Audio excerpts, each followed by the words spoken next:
네모안에 알맞은 수를 써넣으시오 라 그랬습니다.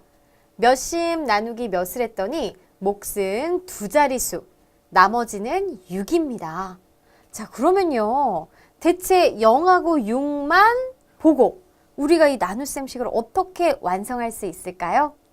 자, 가장 먼저 알 수 있는 것은 이것을 이렇게 0을 내려서 쓰기 때문에 여기가 0이라는 것과 그 다음에 뺄셈에서 1의 자리가 6이 나왔다는 것은 바로 여기에 1의 자리 숫자가 4라는 것입니다.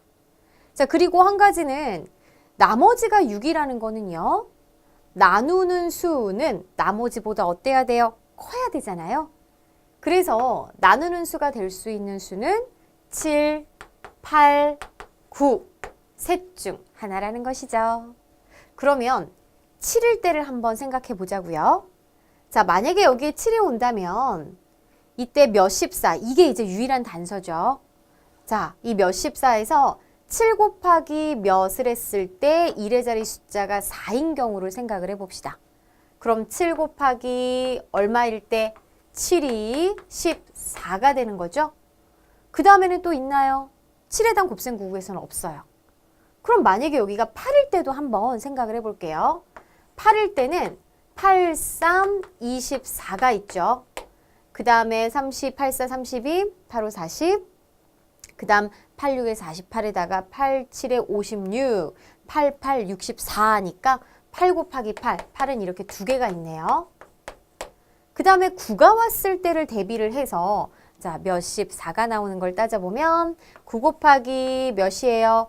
27, 그 다음에 9, 6에 54니까 자, 9, 3, 27 선생님 그렇게 한 거예요. 이렇게 한 가지밖에 없겠습니다. 그럼 일단 7이 있을 때는 2 곱하기 7이 14 요거 한 가지밖에 없는 거잖아요. 그죠? 그러면 몇십에서 14를 뺐을 때 6이다 라는 것은 바로 6 더하기 14를 거꾸로 하면 되니까 20이 됩니다. 자, 그 다음에요. 우리가 두 자릿수 나누기 한 자릿수를 했을 때 바로 앞에서부터 차례로 나누는데 이 앞에 오는 10의 자리 숫자가 7보다 작다면 이때는 몫이 한 자릿수가 됐을 거예요. 예를 들어서 50 나누기 7 같은 경우에는 5 나누기 7을 할 수 없으니까 50에서 7을 나누면 이제 7 이렇게 한 자릿수가 나오잖아요. 근데 몫이 두 자릿수가 나왔다라는 거는 이것이 바로 7과 같거나 7보다 크다라는 것입니다.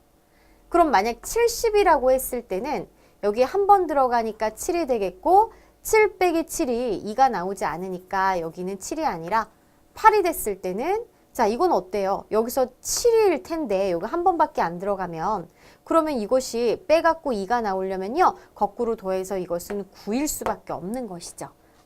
따라서 90 나누기 7을 하면 몫이 12, 나머지가 6이다 라는 거 한 번에 알 수 있습니다. 그러면 만약에 7로 나누는 것이 아니라 8로 나눈다 라는 걸 생각했을 때는 자, 몇십 나누기 8이라고 해보세요. 그랬을 때 자, 몇십 0이고 그 다음에 여기가 이제 4가 나온다. 여기까지만 우리가 알 수 있는 거잖아요.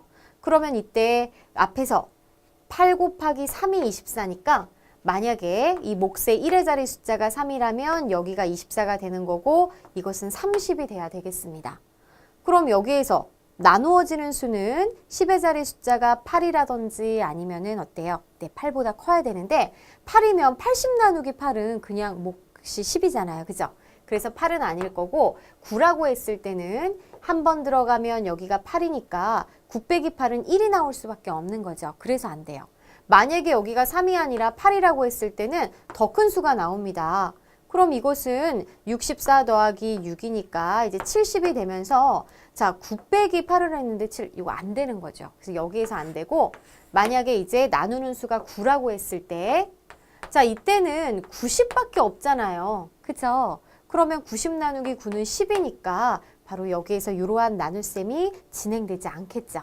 따라서 90 나누기 7을 했을 때 몫은 10이고 나머지는 6입니다. 라는 나눗셈식을 완성할 수 있겠어요?